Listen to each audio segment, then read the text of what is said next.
quick shout out to anybody. So if you'd like to give a quick shout out to your Bronco brothers and sisters and any groups, it'd be awesome. Make sure and give Jeannie's group a shout out. Well, a shout out to all of my Broncos brothers and sisters, and I love them all, and especially to my sister Jeannie. That's awesome. Mm-hmm. Is there any particular Bronco fans you want to give a shout out to? Any particular Bronco fans? Yeah. Well, you two, for sure. Yeah. And I gotta say to my son Zach and my daughter Amanda, for sure.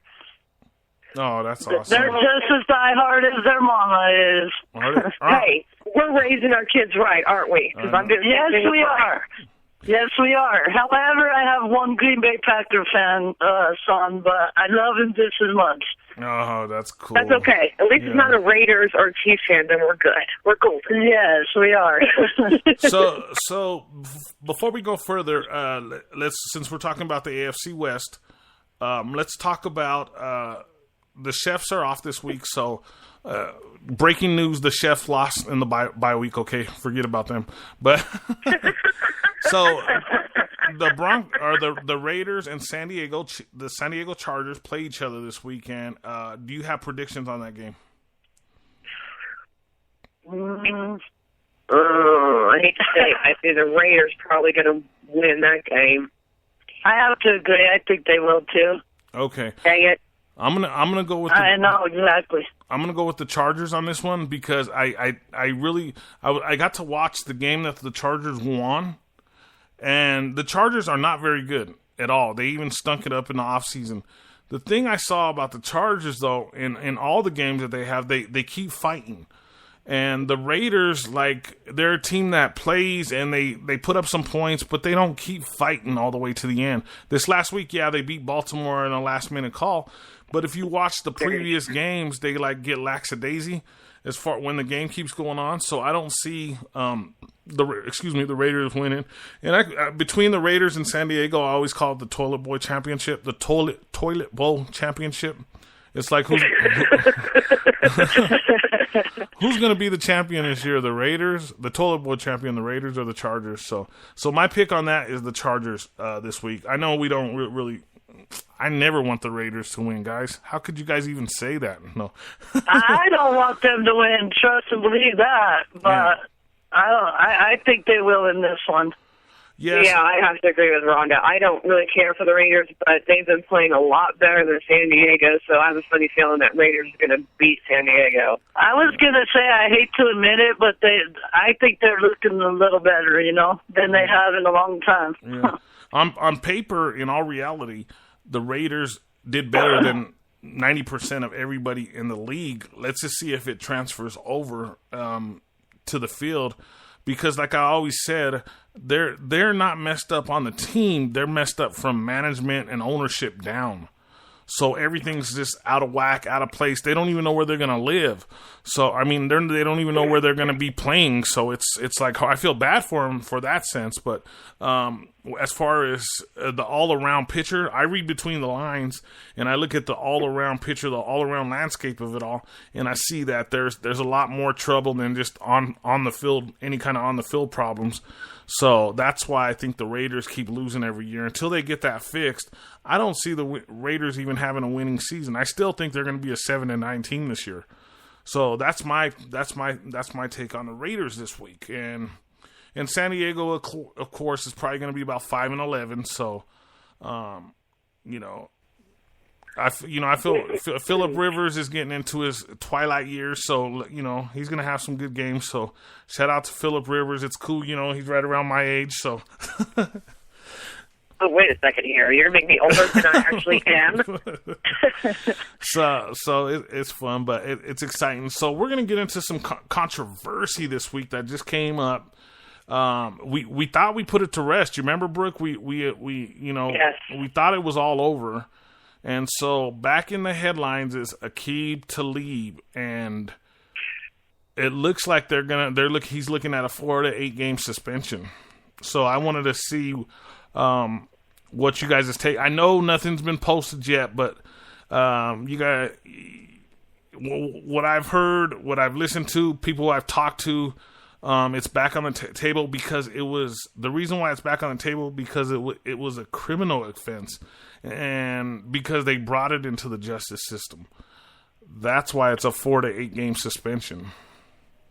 So it's kind of technical, and a lot of people, it might be hard to understand. Even for me, I was like looking at it like, well, if the police drop the charges, why is there still gonna be a suspension? But it was in the justice system, so that's why they're still looking at a suspension. So does that make sense? It does make sense. Actually, I just had this conversation with a couple friends the other day, and my question was, why did they wait so long? You know, especially after he did so good in the last game. But after what you just said, that makes sense why they're doing it now, because it is a criminal case on it. But I don't know. And see, go ahead, sweetie. No, go ahead. No, because I'm thinking the same thing like you were, Rhonda, that, like, wait a second, why are we waiting until now to notice that? I mean... Yeah, I do understand why they're doing it, because, for one, my outlook on it was, outside of the criminal case part of it, I mean, regardless, he's an idol, you know what I mean? And a lot of young kids look up to him, so... I just think it was wrong. He was carrying a firearm, but it's like to see why the NFL would do that. You know, does that make any sense? Yeah. Yes, it does. And like my husband and I said before, why doesn't he stay out of Texas? He's always getting himself into trouble into Texas. Keep your butt out of there. Hey, you guys know I went to play football down in Texas. That's where I got my scholarship. Yeah, but to leave, it's just like trouble finds him when he's in Texas. And he needs to stay out of there. Yes, he does. The turd that he is, he needs to stay out of there. Yeah. Once again, you're live on KBLP with Brooke Beeghly, Ike Diaz, Nikona Miller with our special guest, Rhonda Fowler.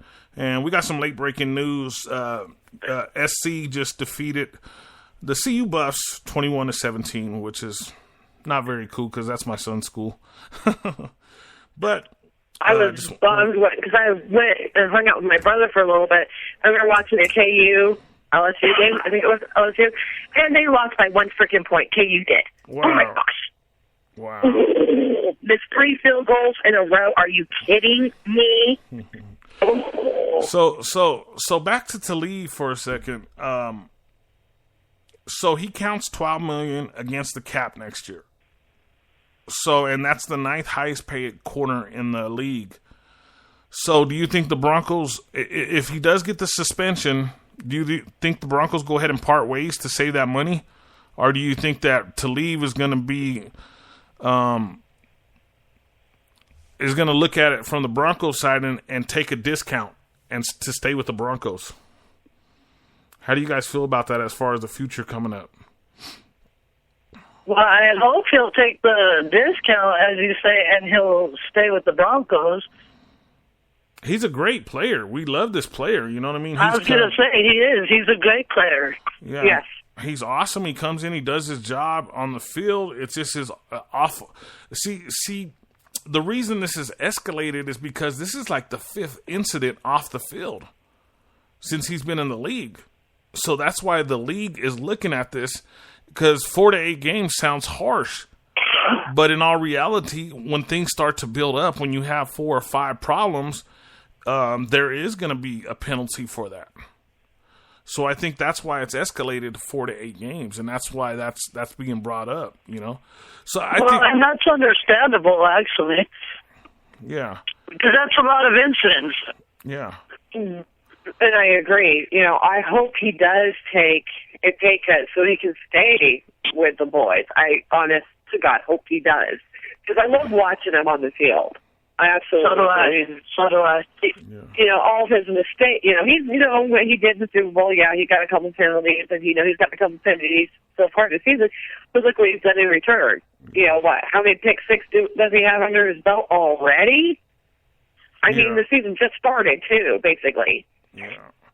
And thinking about it, logically thinking about it, the Broncos are really deep at in the no-fly zone because you have Roby kind of like the fifth wheel, and Roby could come in and play Talib's spot, and he's played just as good. Roby's came up really big over the last couple years.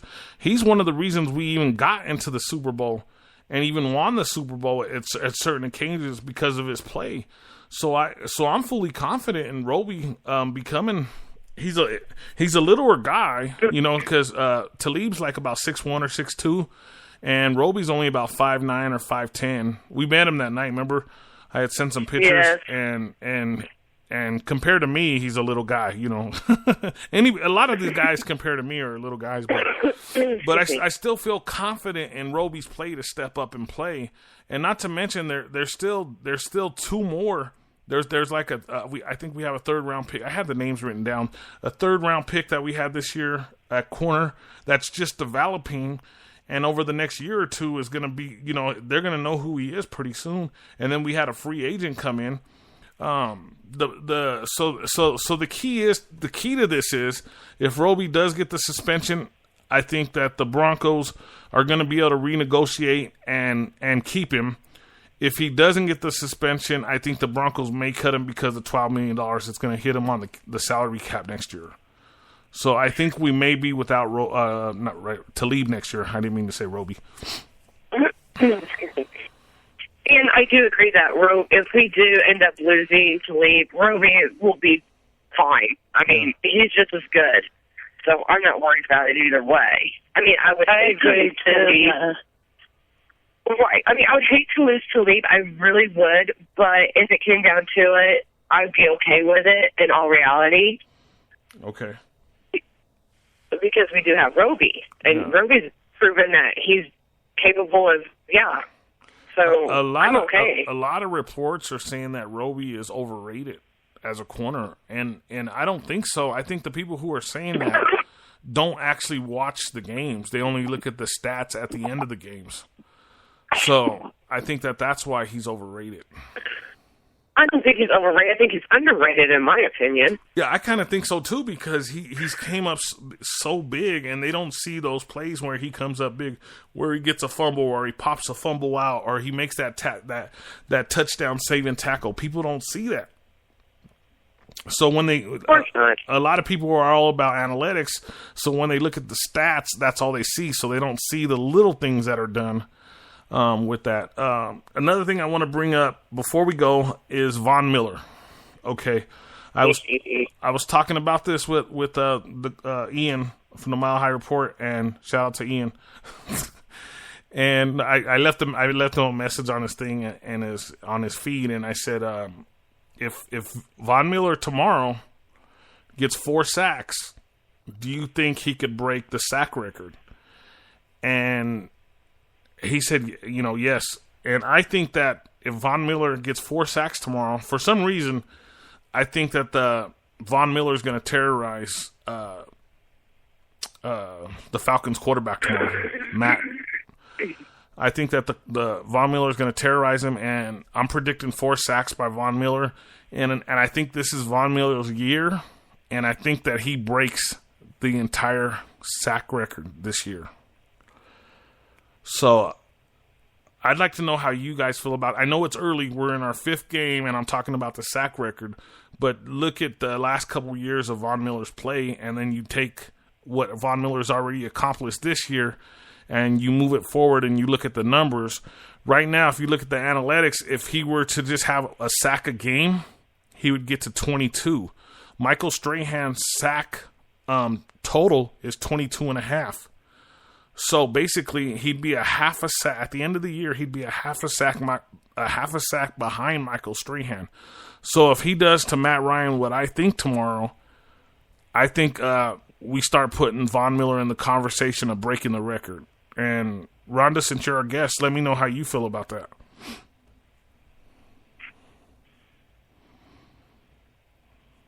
Rhonda? Did we lose Rhonda? I'm sorry about that. I totally agree. I feel the same that what you said. I agree.